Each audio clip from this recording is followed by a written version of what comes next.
Hi, Sai and Sai here for Music Radar.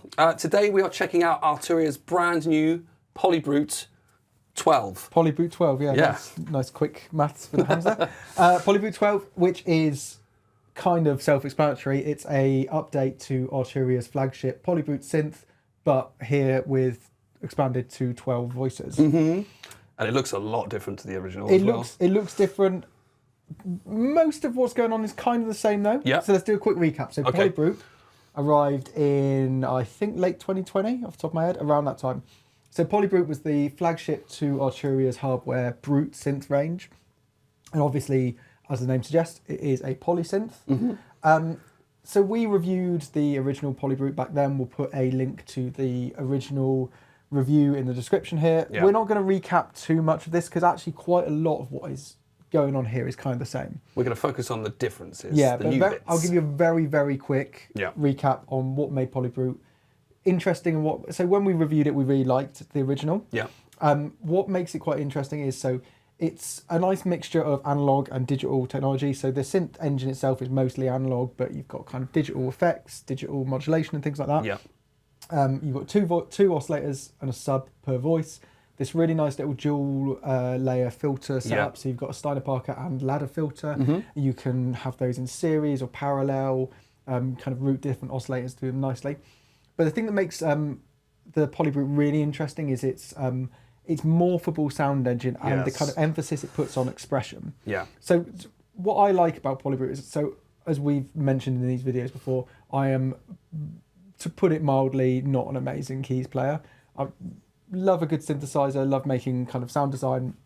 Yeah. Can't play for my life. Yeah. So what I tend to do when I get a nice big polysynth like this, the first thing I will do is just kind of hold down some big chord and then just see how much expression and how much I can kind of get interesting sounds from either kind of holding a drone down or things like that. Yeah, yeah. I'm a big ambient music fan. I like to just get a droning minor chord going and just see how much depth and expression you can get out of that. Yeah.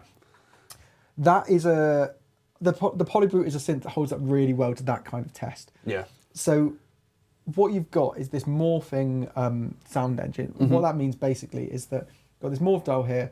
Every patch effectively has an A state and a B state. Yeah. And then you can set up these kind of effectively two almost entirely different patches. Pretty much everything, with a few exceptions on the in the synth engine, can have a completely different A state and a B state. Yeah. And you can then morph between these two sounds. That can be done using this morph knob here, or there's a variety of other expression things on here. So you've got a nice ribbon controller here, which gives it a bit of a CS80 sort of vibe. Yeah. And this cool... the Morphe. Yeah, Morphe, three-dimensional kind of touch thing. Yeah, so you which can is go very cool. X, Y pad, and then Z. Yeah. and Z down there, which is a really nice little expression tool. Mm-hmm. So all of this adds up to make PolyBrute a really great synth for kind of evolving pads and textures and things like that. Yeah. It's worth saying as well, so those A and B states, you've also, it's multi-timbral, so you've got the kind of single mode, which in the original PolyBrute, which was a 6-voice, meant you had 6 voices and you could morph between A and B using all 6 voices. Okay. Then you have a layer mode, which basically kind of lets you split an A state and a B state stacked on top of each other, but divided into kind of 2, 3 voice states. Yeah. And then you've got a keyboard split where you get a lower kind of static mode and then a kind of upper mode where you could morph. Yeah, yeah. So, Which was all really great. But one of the things that you could definitely level at the original PolyBrute as a criticism is that given all of this kind of morphing stuff and layering stuff, the fact that it only had 6 voices, lay it down a bit. it could it's not limiting, that you could do a lot, and it's still a great synth. Mm-hmm. But obviously when you start layering and dividing those voices and things like that, 6 quickly runs down to 3 and you're kind of, for a high-end polysynth, you're starting to run out of voices. Yeah.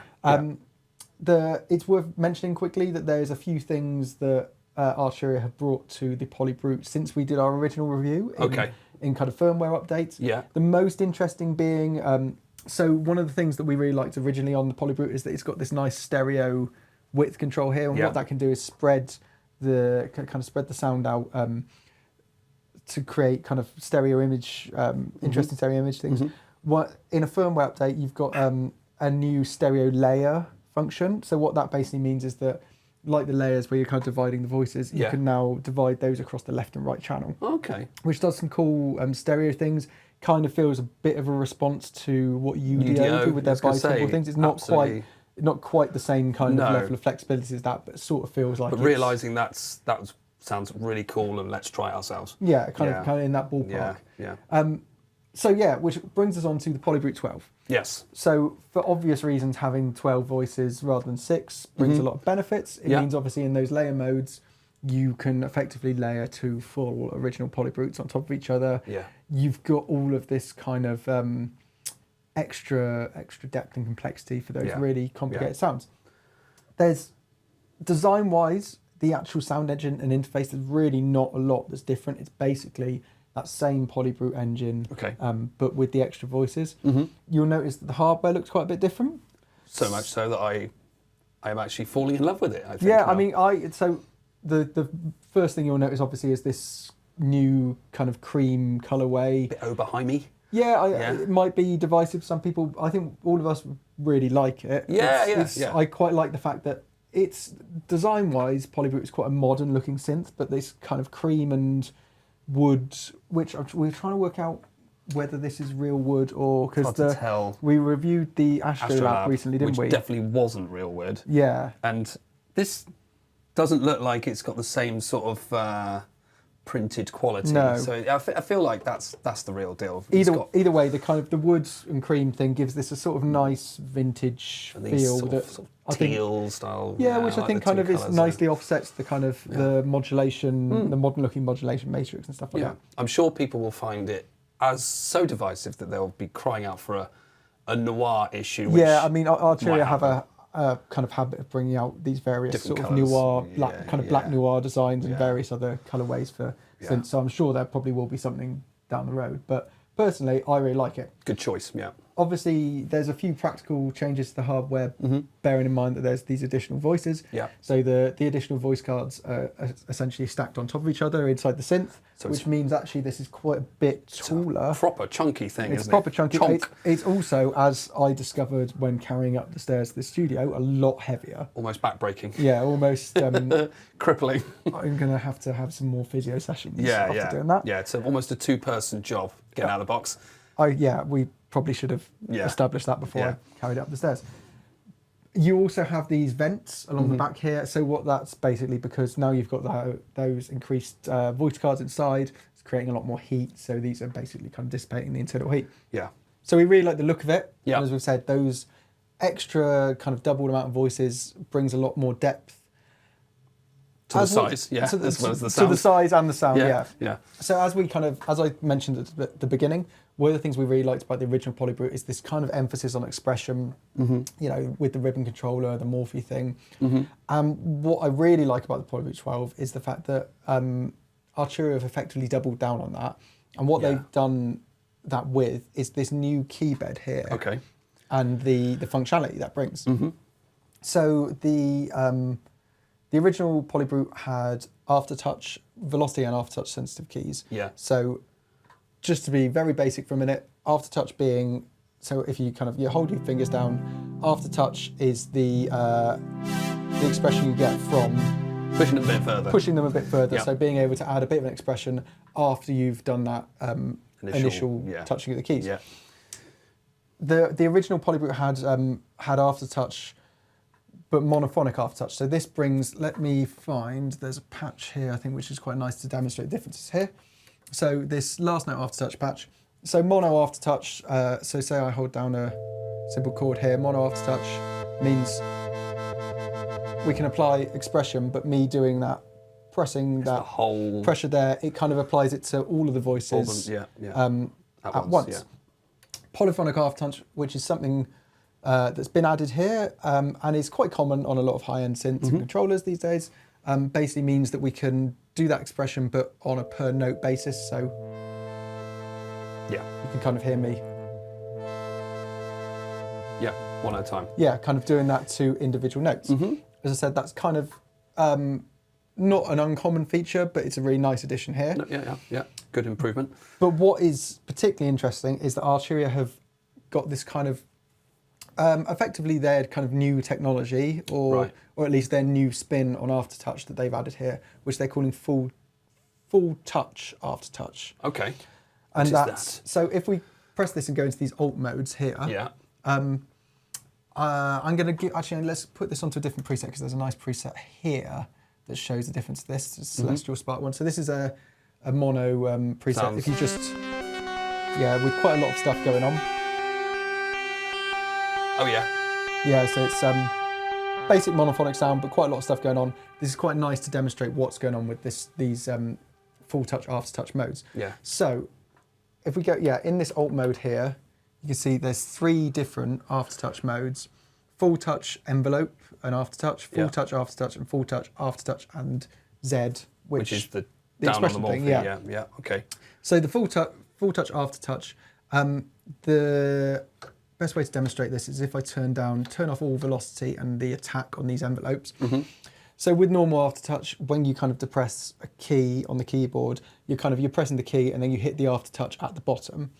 With this FullTouch thing, effectively what that does is it divides the travel of each key into 2 zones. So you've got your normal kind of depression of the key when you're playing, and then the kind of the tactile kind of aftertouch bit that you can feel afterwards.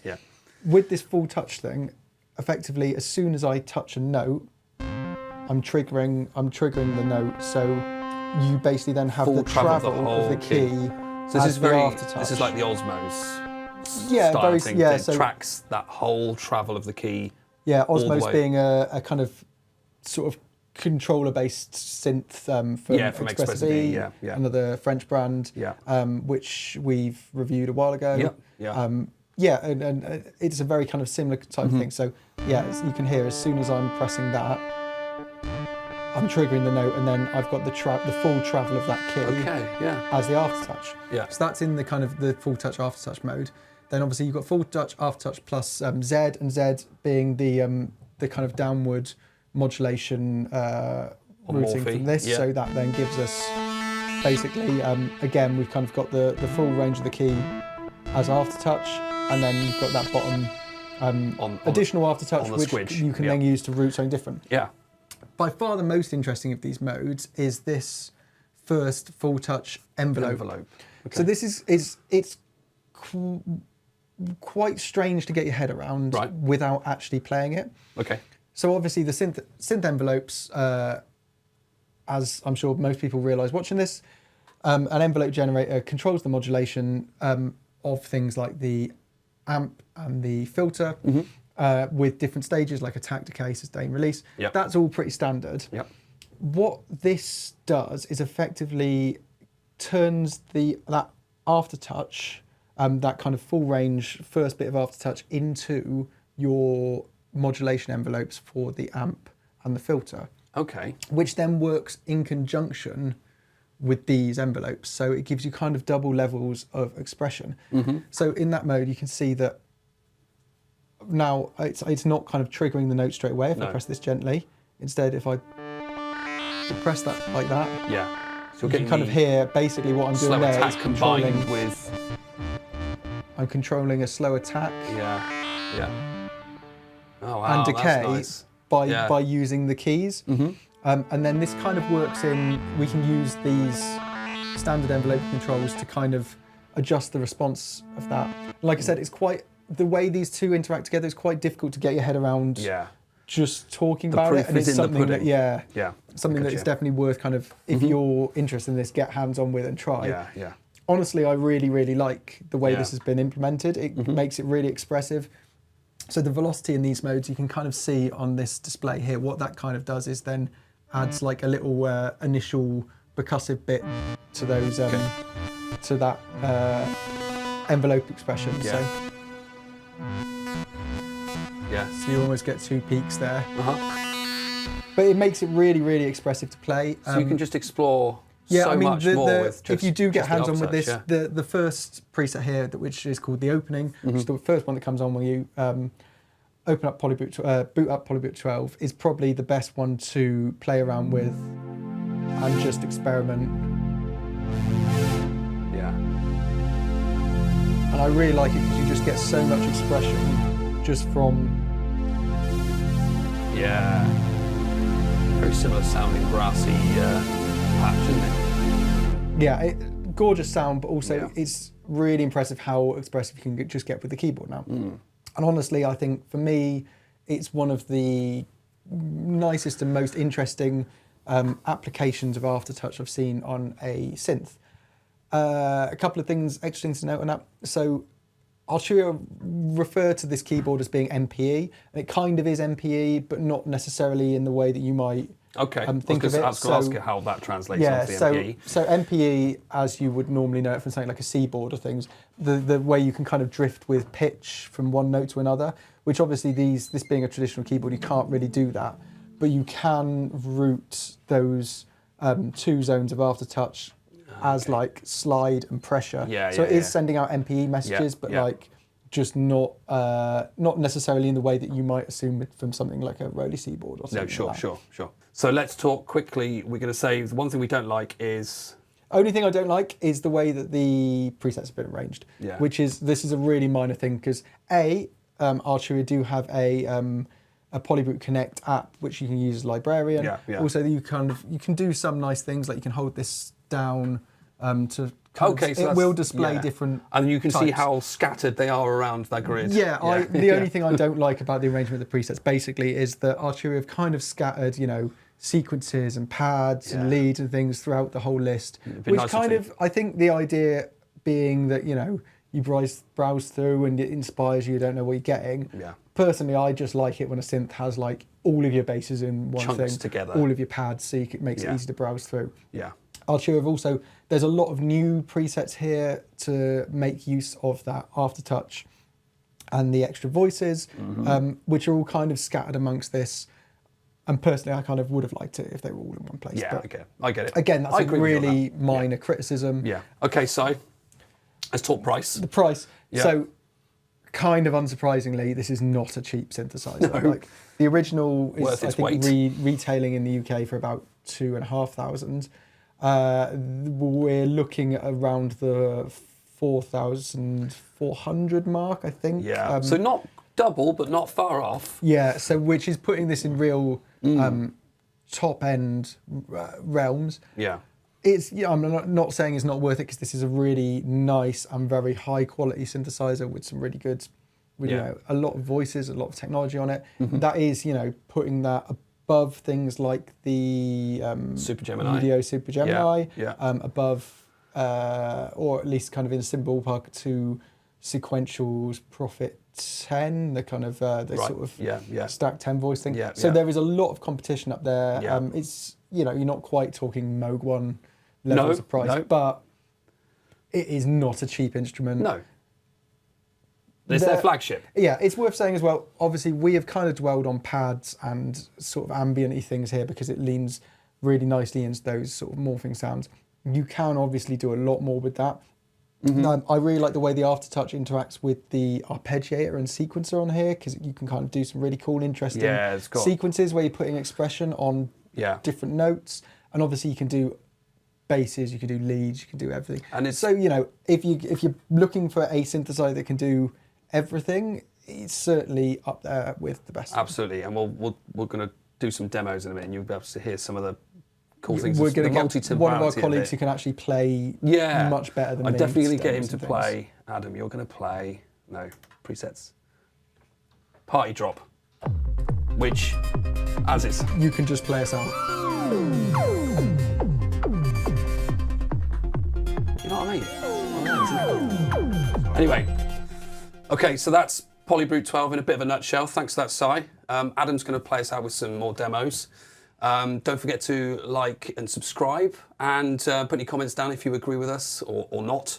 Let's get the conversation going, and we'll see you soon for some more gear reviews and such. So, see you soon. Thanks. Cheers.